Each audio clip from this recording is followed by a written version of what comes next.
네, 안녕하세요. 이번 인하공학 특강을 맡게 된 인하대학교 건축학부 건축공학 전공 최민지입니다. 저는 건축공학이 어떠한 학문인지 설명드리기 위한 목적으로 이번 특강을 준비하였습니다. 그리고 특강의 주요 대상이 진로 선택을 위해 여러 정보를 탐색 중인 중고등학생 여러분들일 것으로 고려해서 부담 없는 내용으로 구성하였으니 편하게 들어주시면 감사하겠습니다. 다음으로 강의 순서에 대해서 설명드리겠습니다. 첫 번째로 건축공학에 대한 전반적인 소개와 인하대학교 건축공학 전공에 대한 설명을 드리고요. 두 번째로 건축공학 내에 4가지 세부 전공에 대해서 소개를 드리겠습니다. 마지막으로는 저희 학과에서 학생들이 할 수 있는 주요 활동과 이 동영상을 보시는 여러분들께서 가장 궁금하실 건축공학 전공 후에 어떤 방향의 진로를 선택할 수 있는지에 대해서 설명드리겠습니다. 먼저 첫 번째로 건축공학이란 무엇인지에 대해서 말씀을 드리겠습니다. 우리가 건축을 공부하는 학문에 대해서 얘기할 때 크게 건축학과 건축공학으로 구분을 할 수 있는데요. 이 차이점부터 설명을 드리겠습니다. 건축학은 건설 프로젝트를 발주한 건축주의 요구사항에 맞춰서 건축물의 기능과 공간을 창의적으로 설계하는 학문을 의미합니다. 여기서는 건축물의 디자인이나 미적 요소에 초점을 많이 맞추고 있습니다. 그러한 반면 제가 오늘 여러분께 설명을 드릴 건축공학은 설계 도면상에 그려진 가상의 건축물이 어떻게 실제로 기능하고 안전하게 유지되도록 구현할까에 대해서 공부하는 학문이라고 보시면 되겠습니다. 그렇기 때문에 좀 더 실용적이고 기술적인 측면에 초점을 맞추고 있다고 볼 수 있겠습니다.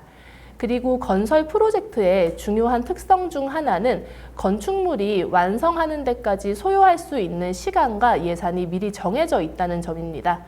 이러한 제한된 조건 하에서 어떻게 하면 최대한 안전하고 제실자들이 느끼기에 쾌적한 건물을 건설할지에 대한 방법을 고민하고 공부하는 분야라고 생각하시면 되겠습니다.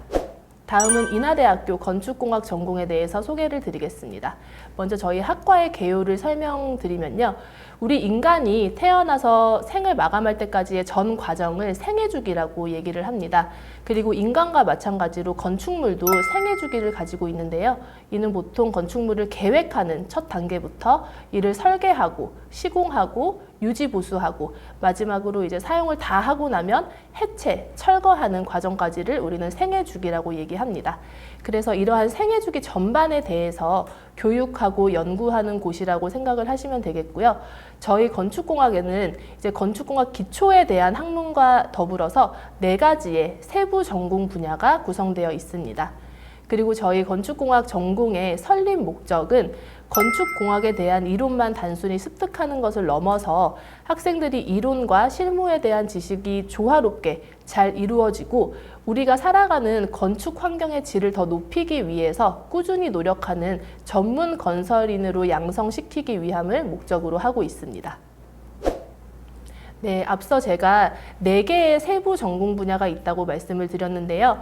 저희 전공에서는 각 세부 전공별로 담당 교수님들이 계시고 저 외에도 9분의 훌륭하신 교수님들께서 학과를 이끌어가고 계십니다. 각 세부 전공을 인간에 비유하자면은 다음과 같이 제가 설명을 드릴 수 있겠는데요. 먼저 첫 번째로 건축 구조 분야는 인간의 뼈와 같은 역할을 하고 있습니다. 그래서 건물의 형태와 안정적으로 서 있을 수 있는 방법을 계획하는 분야이고요. 두 번째로 건축 환경 및 설비 분야는 인간의 신경계와 같이 제어를 통해서 건축물 내를 쾌적하게 만들기 위해서 기계적인 기능을 계획하고 있습니다. 세 번째로 건축 시공 및 건설 관리 분야는 인간의 두뇌와 같은 역할을 한다고 생각하시면 되겠습니다.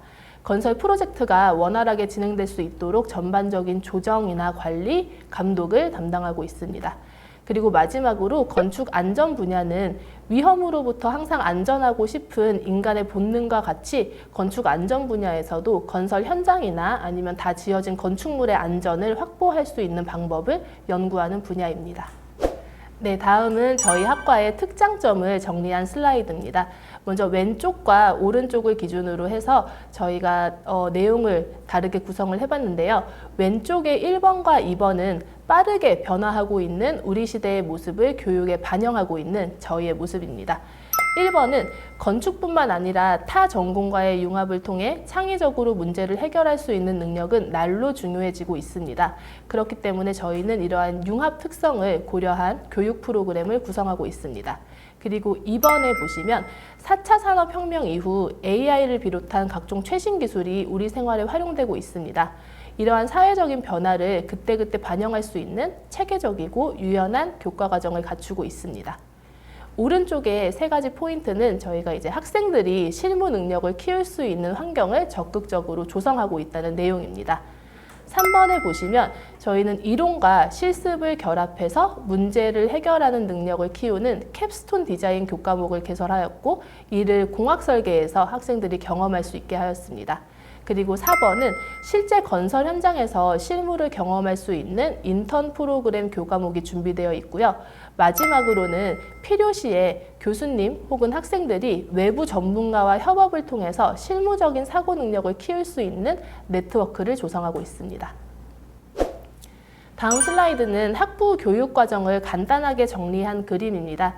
저희는 여기 보시는 세부 전공 분야별로 학년에 맞춰서 전문성을 갖출 수 있는 커리큘럼을 구성하고 있고요. 만약 상세한 내용이 궁금하시면 저희 인하대학교 건축학부의 홈페이지를 참조하시면 되겠습니다. 다음은 제가 앞서 말씀드린 4가지 세부 전공 분야에서는 어떤 것을 배우는지 좀 더 상세하게 설명을 드리도록 하겠습니다. 첫 번째로 건축 구조 분야입니다. 건축 구조 분야는 건축물의 안전성을 보장하기 위해서 구조적인 요소를 다루는 학문 분야입니다. 이러한 건축 구조 분야의 최대 관심사는 건축물에 가해지는 물리적인 하중에 잘 견디도록 설계해서 기술적으로 안정성을 갖출 수 있도록 하는 것입니다. 그리고 제가 방금 말씀드린 이 물리적인 하중에는 여러 가지 종류가 있는데요. 먼저 건축물 자체의 무게, 예를 들어 벽이나 기둥, 바닥 등이 가지고 있는 그 자체의 무게가 있을 수 있고요. 다음으로는 사람, 가구, 기계와 같이 건축물 안에서 변화할 수 있는 하중이 있습니다. 그리고 마지막으로는 바람, 지진, 눈과 같이 외부 요인에 의한 하중이 작용할 수도 있습니다.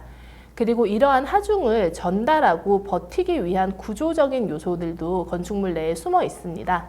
첫 번째로 기둥 같은 경우는 수직 하중을 전달하는 역할을 하고 있고요. 다음으로 보는 수평 하중을 지탱한 다음에 기둥으로 이것을 전달하는 역할을 하고 있습니다. 그리고 슬래브는 우리가 발을 딛고 있는 바닥, 그리고 우리가 위에서 봤을 때는 이제 천장이 되겠죠. 이 부분을 의미하고 건축물의 하중을 집안에 전달하는 기초, 그리고 수직 하중과 측면의 하중을 지지하는 벽 등이 있겠습니다. 그리고 이러한 구조적인 요소를 구성하는 주요 재료로는 먼저 강도와 내구성이 높고 큰 하중을 견디는 데 유리한 철골이 있고요. 또 압축 강도는 강하지만 인장 강도가 약하기 때문에 보통 철근을 넣어서 보강하는 콘크리트가 있습니다. 네, 건축 구조 분야에서는 먼저 건축물이 시공되기 전에는 수학적인 모델을 통해서 하중이 건축물에 어떻게 전달되고 분포되는지 계산하는 구조 해석을 수행합니다. 그리고 지진에 의한 진동, 바람에 의한 풍하중 등을 고려해서 외부 자연적인 요인에 건축물이 피해를 입지 않도록 안정적으로 설계하는 작업을 수행합니다. 그리고 건축물이 완공된 이후에는 장기적인 안전성을 확보하기 위해서 건축물의 점검과 유지보수 방안을 연구하기도 합니다. 네, 다음은 두 번째 세부 전공인 시공 및 건설 관리 분야입니다. 제가 이 부분의 설명을 위해서 건설 프로젝트 진행 순서를 슬라이드 하단에 보시는 그 링크의 유튜브 동영상을 활용해서 먼저 간략히 설명드리도록 하겠습니다.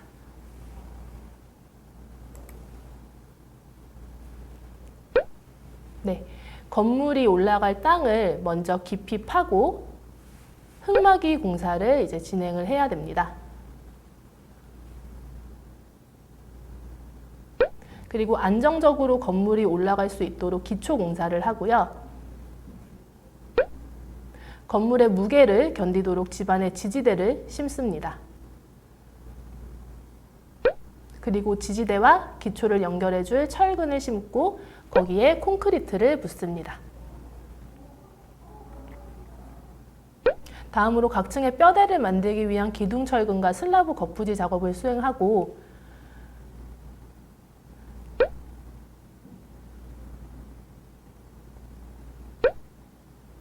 이제 철근을 격자 모양으로 설치한 후에 콘크리트를 타설합니다.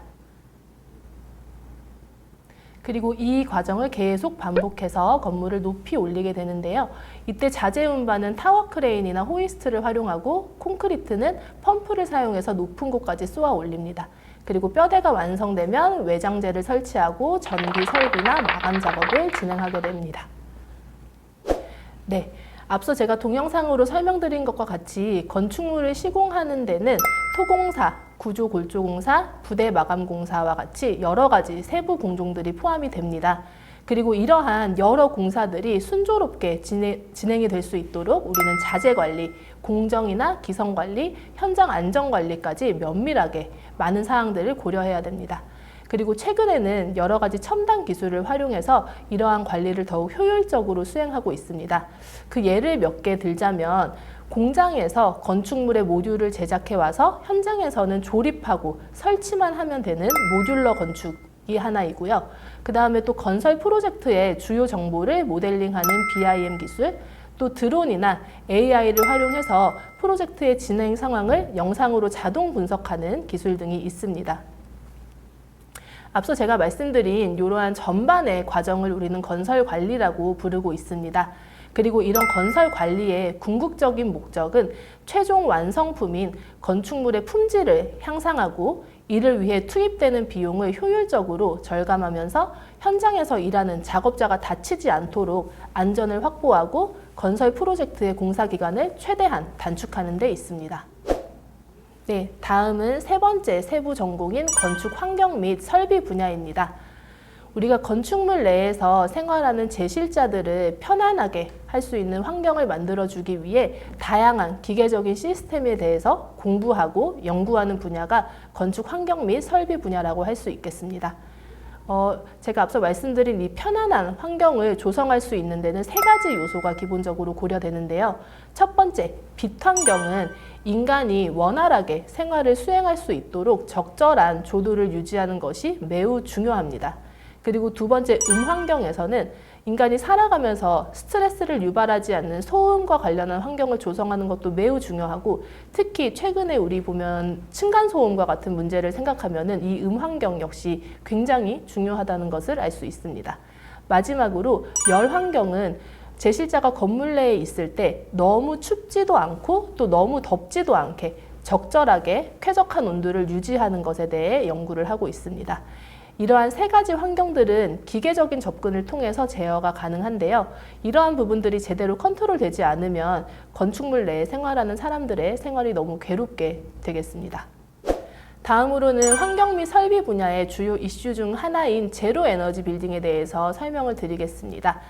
제로 에너지 빌딩은 건축물 내부에서 외부로 손실되는 에너지 양을 최소화하고 신재생 에너지를 활용해서 건축물에서 사용하는 에너지를 충당하는 시스템을 의미합니다. 여기에서 단열성이 높은 바닥재나 지붕, 벽체를 사용하고 기밀이 아주 잘 되는 창호 등을 사용한다면 건물 안에 이제 온기나 냉기가 밖으로 쉽게 빠져나가지 못하게 되는데요. 이렇게 건물의 외피로 낭비되는 에너지를 줄여서 냉난방 에너지의 사용량을 최소화하는 기술을 우리는 패시브 하우스 기술이라고 얘기하고요.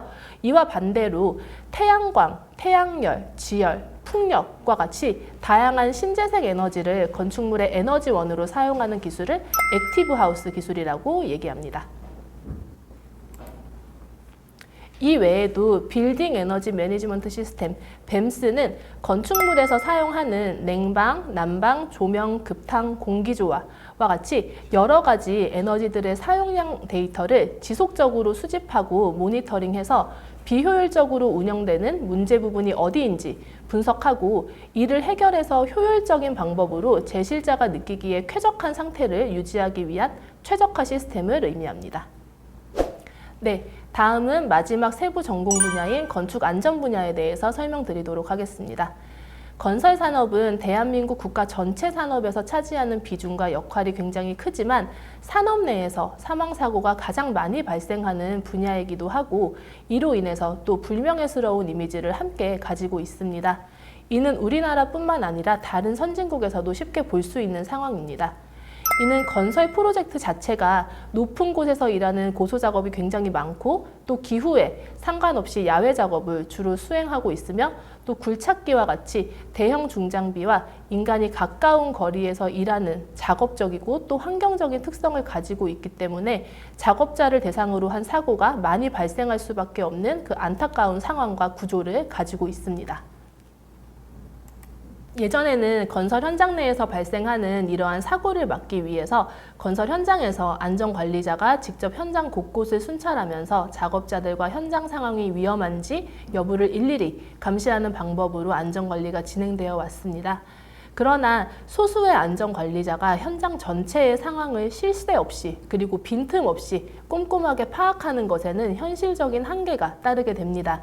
그래서 최근에는 작업자가 신체에 직접 착용하는 센싱 장비들이나 CCTV 등의 영상을 분석해서 위험 상황을 추론하는 기술, 그리고 가상현실 등을 활용해서 실증형으로 현장 교육을 수행하는 방법을 마련해서 더욱 안전하게 현장을 관리하기 위한 방법들이 지속적으로 개발되고 있습니다. 이러한 모든 상황을 고려해서 건축 안전 분야는 우리 인간 주변에 발생할 수 있는 다양한 자연적, 사회적, 기술적 위험 요소를 분석하고 이들이 위험에 대한 리스크를 저감하기 위한 교육을 제공합니다. 그리고 이를 통해서 건설 현장에서 발생하는 안전사고를 예방하고 준공된 건물에 예기치 못한 재난 상황이 발생했을 때 제실자들이 더욱 효과적으로 대응할 수 있는 방안에 대해서 고민하고 있습니다. 다음 마지막으로 인하대학교 건축공학 전공에서 주최되는 학과 활동과 향후 진로에 대해서 설명을 드리도록 하겠습니다.